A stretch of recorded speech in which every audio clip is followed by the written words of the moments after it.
Turkiston pirini shogirdlaridan bo'lgan sinf tashlangan u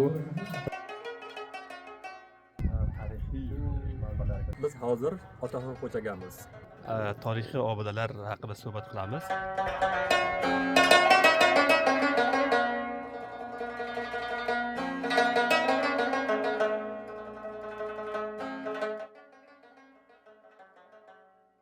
Avliyolar, podsholar, pirlar, murshidlarni eshitib bo'lgan.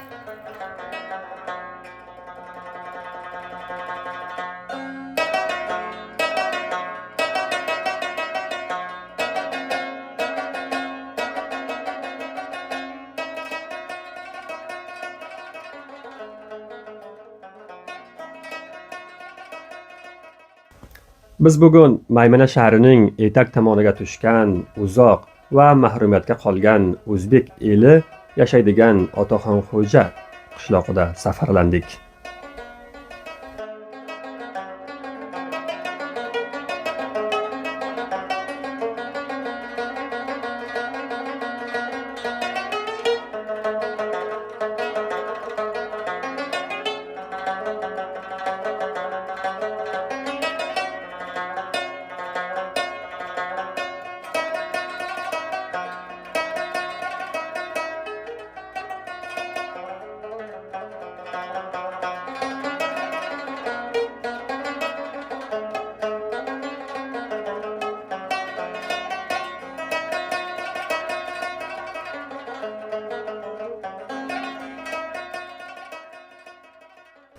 Bu qishloq Maymana shahridan 40 kilometr uzoqda tushgan.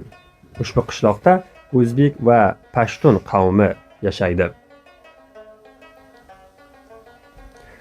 Demak, mazkur qishloqda taqriban 1000 yil oldin o'tgan bir valillo, sufi mashrab, obid va Turkiston piri Xo'ja Ahmad Yasavining shogirdlaridan bo'lmish Otaxon Xo'ja maqbarasi ham borligi aytiladi. Bizlar ham Otaxon Xo'ja ziyoratgohini bilish va ko'rish uchun Xo'ja Muso tumanida yo'l oldik.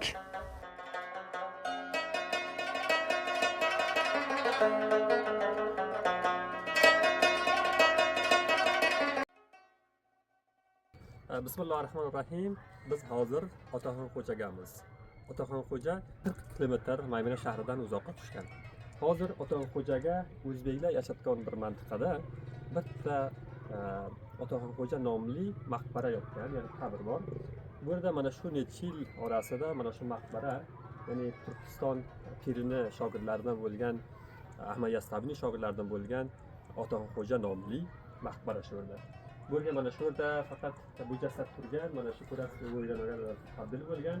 Bu o'sha Otaxon Xo'janing maqbarasi. Mana ko'ramiz, bu gumbazi va mana bu yerga devorlari, shu bag'allari mana yiqilib sindirib tashlangan. Hozir mana faqat bitta mana bu eshik, ya'ni shu tarafga qishloq ko'rinadi. Mana bu gumbazlari. Bu obod edi. Aylangan yerda buzilibdi. Mana buzilgan, holini aytishicha faqat rang bo'lgan, nima bo'lgan, ziyoratgohga aylangan. Hozir bu faqat mana sinib tashlangan, u bir ko'hna devorday bo'lib bo'lib qolgan. Faryod yurti avliyolar, podsholar, pirlar, murshidlarni eshitib bo'lgan va xosatan turkiy murshidlar, turkiy pirlarga tegishli ko'palo avliyolar, ko'palo tariqat egalari bo'lgan. Ulardan bittasi mana shu Otaxon Xo'ja maqbarasi va ziyoratgohi, ki uni ko'proq xalq omma Xo'ja Abdulmalik, Said Abdulmalik ham deydilar. Bu asosan Otoylar silsilasiga bog'liq qiladi.